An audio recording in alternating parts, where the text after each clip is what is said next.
ومسلما اما بعد، میرے معزز دوستوں اور ساتھیوں، گزشتہ جمعہ خاتون جنت سیدہ فاطمۃ الزہرا رضی اللہ تعالی عنہا کے حوالے سے چند معروضات پیش کی تھیں۔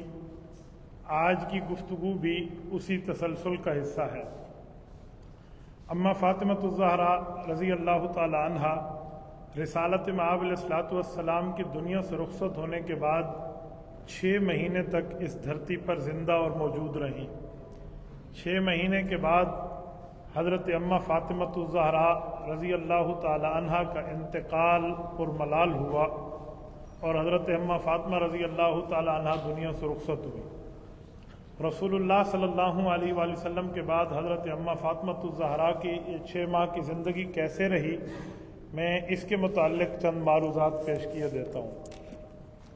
سب سے پہلی اور بنیادی بات کہ جب حضرت ابوبکر صدیق رضی اللہ تعالیٰ عنہ کا دور اقدس شروع ہوا تو حضرت اما فاطمۃ الزہرا رضی اللہ عنہا نے حضرت ابوبکر صدیق جو رسول اللہ کے مسند پر تھے، حضور کے جانشین تھے، ان کی حکومت کا ایک امتحان لیا۔ امتحان لینے کی بھی ایک بہت بڑی وجہ ہے۔ وجہ یہ تھی کہ اما فاطمہ رسول اللہ کی 4تھے نمبر پہ اس وقت وہ آخری اولاد تھی جو دنیا میں باقی تھی بیٹیوں میں۔ بیٹے تو پہلے فوت ہو گئے، کیا حضور پاک کی وراثت حضور کی اولاد کو یہ حکومت دیتی ہے یا نہیں دیتی؟ اما فاطمۃ الزہرا رضی اللہ عنہا جانتی تھی کہ پیغمبر کی وراثت تقسیم نہیں ہوتی۔ اما فاطمہ کے علم میں تھی کہ رسول اللہ صلی اللہ علیہ وسلم کا فیصلہ ہے حضور پاک کی وفات کے بعد وراثت تقسیم نہیں ہوگی، لا نورث ولا نورث۔ لیکن آیا میں اس حکومت سے اگر مطالبہ کروں کہ مجھے میری والد کی میراث دیں تو کیا میری وجہ سے حکومت جو بنی ہے وہ قانون بدل نہ دے؟ میری وجہ سے قانون بدل نہ دے جو ابھی حکومت بنی ہے؟ ذرا دیکھنا چاہیے۔ تو اما فاطمہ نے حضرت ابوبکر رضی اللہ عنہ کو لکھا کہ جی مجھے میری وراثت چاہیے، جو میرے ابا جان کا فدق میں ایک باغ تھا وہ مجھے دے دے۔ حضرت ابوبکر صدیق رضی اللہ تعالیٰ نے 2 جواب دیے۔ فرمایا فاطمہ اس کے علاوہ جس زمین پر انگلی رکھیں وہ زمین آپ کے نام ہم کیے دیتے ہیں، لیکن یہ آپ کو پتہ ہے کہ آپ کے والد اور ہمارے نبی نے فیصلہ کیا تھا کہ وراثت نبوت تقسیم نہیں ہوتی، تو آپ بتائیں میں آپ کی وجہ سے فیصلہ بدل دوں؟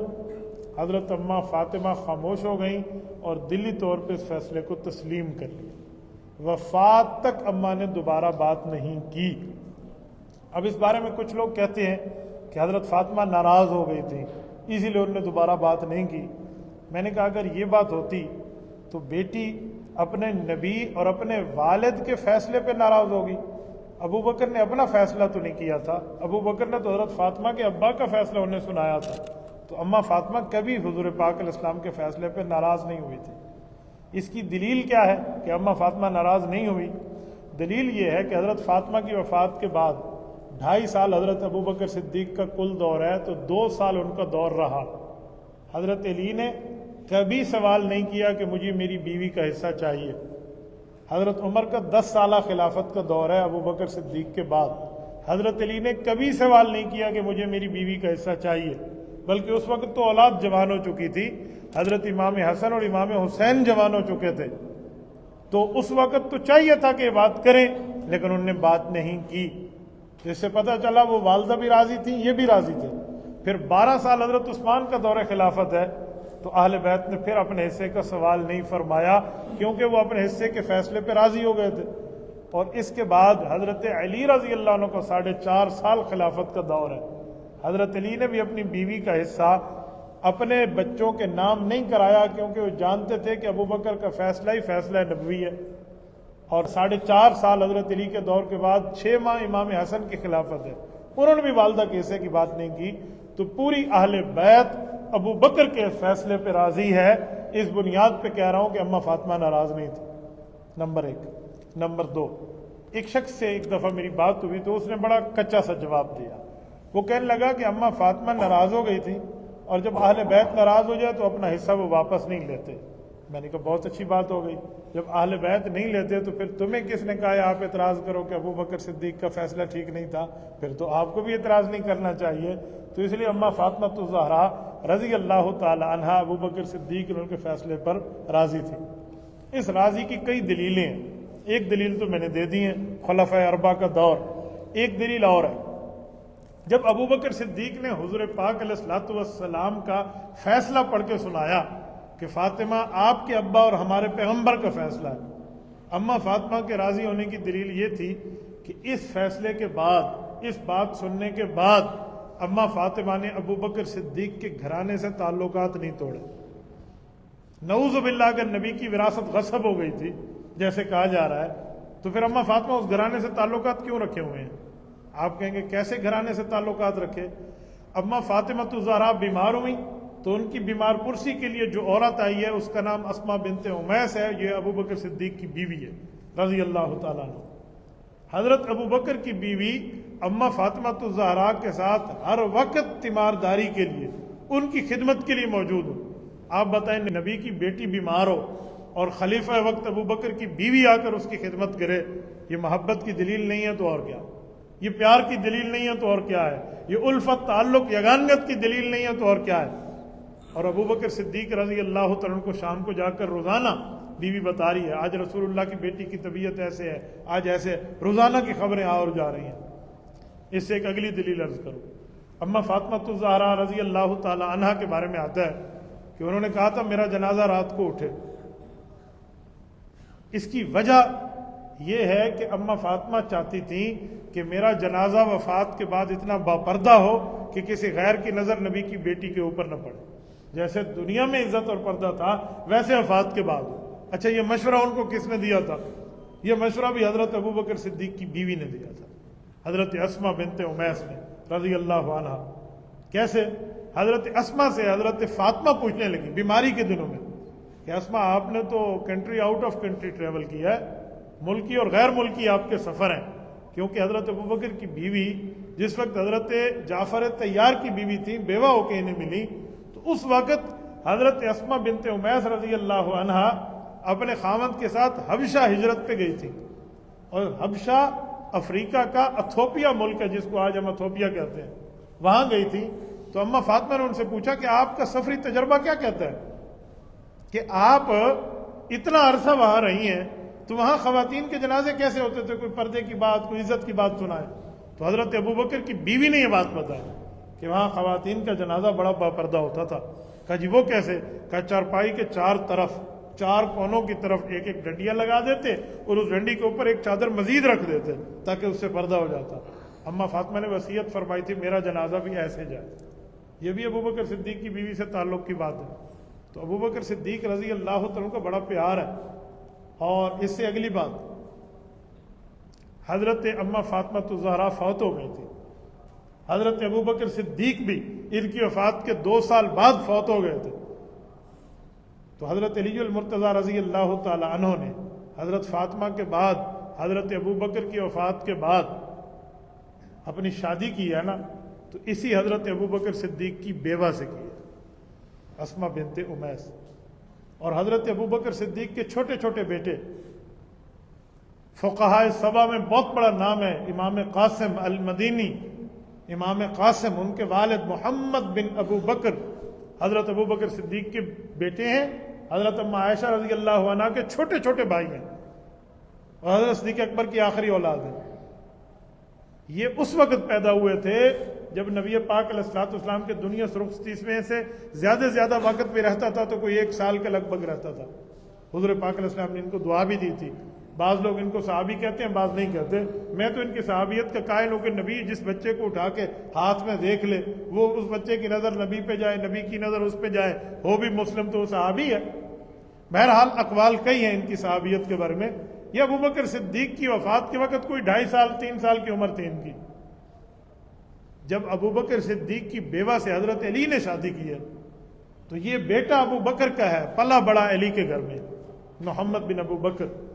یہ کہتے تھے کہ میں جنا گیا ہوں ابو بکر کے گھر میں اور میں پلا بڑا ہوں علی کے گھر میں۔ اور یہ اسی خاتون سے حضرت علی کی شادی ہے جو حضرت ابوبکر صدیق کی بیوی ہوا کرتی تھی، وفات کے بعد بیوہ ہوئی تو ان سے شادی ہو گئی۔ تو کتنی محبتوں کا تعلق ہے اس خاندان میں۔ اور جب حضرت اماں فاطمہ دنیا سے رخصت ہوئی، اماں فاطمہ الزہرا رضی اللہ تعالی عنہ کی وفات کے بعد حضرت ابوبکر صدیق کے لیے کچھ لوگ کہتے ہیں کہ حضرت علی خود بتانے نہیں گئے تھے حضرت ابوبکر صدیق کو کہ میری بیوی اور نبی کی چوتھی اور چہیتی بیٹی حضرت فاطمہ کا انتقال ہو گیا، تو حضرت علی بتانے نہیں گئے تھے۔ اچھا، اس بات کو کر کے کچھ لوگ بتانا چاہتے ہیں کہ ابوبکر اور حضرت علی کی آپس میں بنتی نہیں تھی، حالانکہ اگر اس پہ غور کریں تو جھوٹ بن جائے گا۔ غور کر کے میں ذرا سمجھا دیتا ہوں۔ جیسا کہ ہم نے ابھی پڑھ اور سن لیا کہ ابوبکر کی بیوی روزانہ کی بنیاد پہ حضرت علی کے گھر حضرت فاطمہ کی تیمارداری کے لیے آ اور جا رہی ہیں، تو روزانہ کی خبریں آ رہی ہیں نا، یہ ادھر گھر ہے ادھر گھر ہے، قریب قریب گھر ہے، اللہ آپ کو مدینہ طیبہ لے جائے۔ آپ بیت ابوبکر اور بیت علی کو دیکھیں تو اتنا دور ہی نہیں ہے۔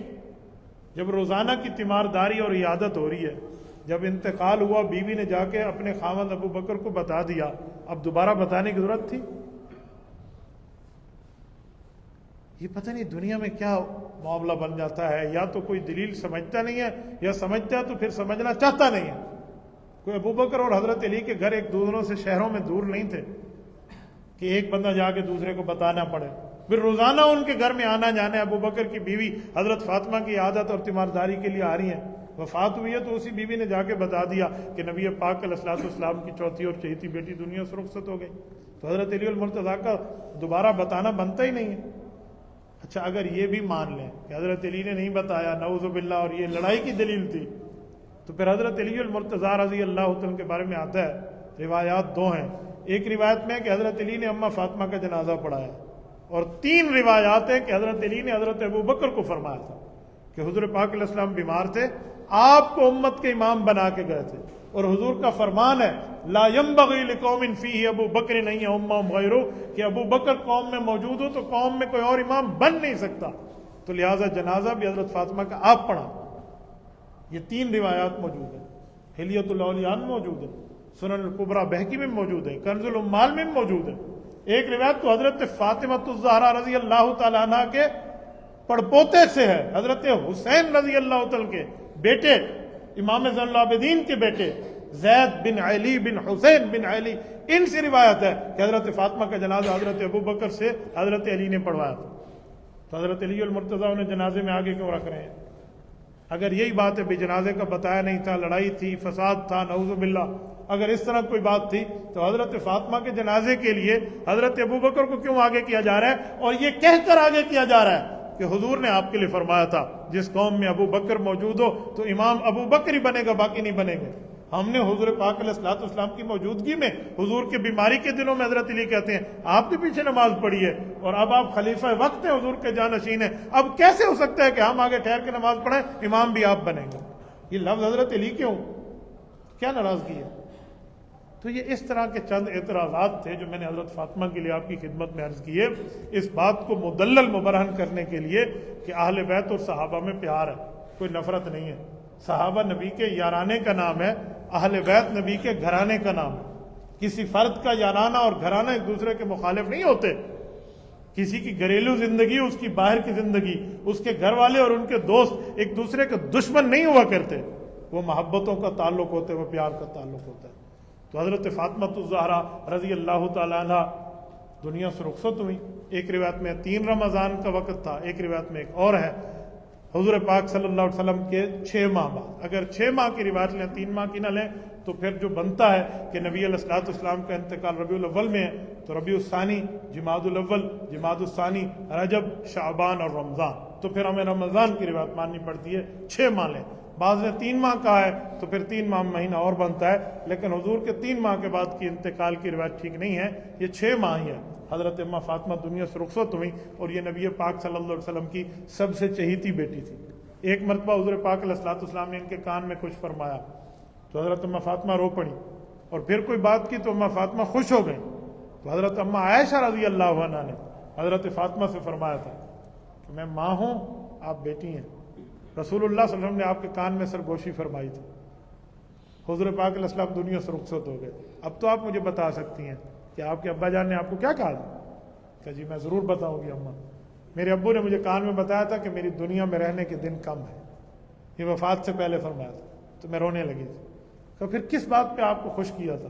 تو فرمایا تھا کہ خاندان میں سب سے پہلے تو آ کے مجھ سے ملے گا۔ یعنی یہ حضرت اماں فاطمہ کا حضور پاک کے بعد جلد انتقال ہونے کا اشارہ تھا۔ تو بڑا تعلق تھا رسول اللہ میں اور حضور پاک علیہ الصلوۃ والسلام کی اولاد میں۔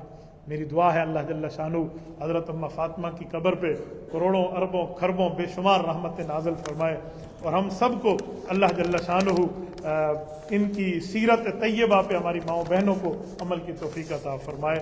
جزاکم اللہ تعالی۔ مفتی صاحب، دھوپ میں رکھے گئے گرم پانی کو پینا اور اس سے غسل یا وضو کرنا کیسا ہے؟ طبی لحاظ کی بات ہے تو طبی لحاظ والے کہتے ہیں کہ اس سے بچیں، باقی شریعت میں یوں نہیں ہے کہ آپ کو منع کر دیا گیا ہو۔ وضو سے پہلے بسم اللہ الرحمن الرحیم اور دعائیں، جی وضو سے پہلے آپ بسم اللہ بھی پڑھ لیں، کوئی نہیں مسئلہ، دعائیں بھی پڑھ لیں۔ مفتی صاحب، پرائز بانڈ پر انعامی رقم لینا، پرائز بانڈ سود ہے، تو جو سود کی چیز ہے اس کے اوپر رقم بھی حرام ہے۔ اگر کوئی شخص پیسوں کے بدلے پرائز بانڈ لیتا ہے پر انعام نہیں لیتا تو اس کو دوسرے پیسے سے تبدیل کرنا کیسا ہے؟ کوئی پیسے کے بدلے میں شراب کی بوتل لیتے ہیں، اس کو شراب کی بوتل سے تبدیل کرنا کیسا ہے؟ ایک حرام کو آپ دوسرے حرام سے ٹکرا رہے ہیں۔ انو ہاتھ لاؤں یا انو ہاتھ لاؤں، حرام حرام ہی رہتا ہے۔ نماز تہجد کا وقت کب شروع ہوتا ہے؟ کیا نیند سے اٹھ کے نماز پڑھیں یہ وقت ہے؟ تہجد کا لفظی معنی تو یہ ہے کہ بستر کو چھوڑ دینا، یعنی نیند کو چھوڑ دینا، نیند کو چھوڑ کے اٹھ کے آپ پڑھیں تو بہتر ترتیب تہجد کی تو یہی ہے۔ باقی لوگ آج کل انگلی کٹوا کے شہیدوں میں نام لکھوانے والی تہجد بھی پڑھتے ہیں کہ عشاء کے بعد ہی 2 رکعت نماز نفل پڑھ لیں، تہجد کی نیت سے اٹھ گئے تو پڑھ لیں گے، نہیں اٹھے تو ہو جائے گی۔ تو یہ بھی اس کی گنجائش موجود ہے کہ آپ یوں پڑھ سکتے ہیں۔ بہتر وقت یہی ہے کہ رات کا تیسرا پہر ہو، یعنی رات کے اگر 3 حصے کریں تو پہلے 2 حصے چھوڑ کے تیسرا پہر ہو، تیسرا وقت ہو، تیسرا حصہ ہو، اور نیند سے اٹھ کے بندہ پڑھے۔ آج کل تو سردیوں کی راتیں ہیں، ابھی تو میرے خیال میں آج دسمبر کی 13 ہے، 9 دن رہ گئے ہیں ابھی راتیں بڑی رہنے میں۔ ان راتوں میں تہجد پڑھنا کون سا مشکل ہے؟ ایک رات 10 11 گھنٹے کی ہو، آپ مجھے بتائیں تو ڈاکٹری حساب سے بھی اگر نیند کریں تو 8 گھنٹے ہے، تو 9ویں گھنٹے میں اٹھ کے بھی بندہ تہجد پڑھے تو آسانی سے پڑھ سکتے ہیں۔ 5:30 سے زائد جا کر صبح کی نماز کا وقت شروع ہو رہا ہے، 5:30 سے بھی زائد، 7:03 پہ کوئی 3 منٹ پہ طلوع آفتاب ہے جب صبح کا وقت ختم ہو رہا ہے، تو آپ 7 بجے بھی صبح کی نماز پڑھیں تو ہو جائے۔ یہ تو وہ دسمبر کے دن چل رہے ہیں، 22 دسمبر تک ایسے ہی چلے گا۔ تو لہٰذا کوئی 4:30 4:45 5 5:15 بھی اٹھ کے نماز تہجد پڑھ لے تو آسانی سے اس کو نماز تہجد کا وقت مل جائے گا۔ تو بہتر یہی ہے کہ اللہ جل شانہ فرشتوں کو بتائیں کہ دیکھو اس میرے بندے نے نیند کا بستر چھوڑا، سرد رات میں اٹھ کے تہجد کے لیے کھڑا ہو گیا، اصل یہی ہے، ورنہ کسی وقت بھی آپ رات کو پڑھ لیں تو تہجد شمار ہو جائے گی۔ جزاکم اللہ تعالی۔ اقول قولی ھذا واستغفر اللہ وآخر دعوانا ان الحمد للہ۔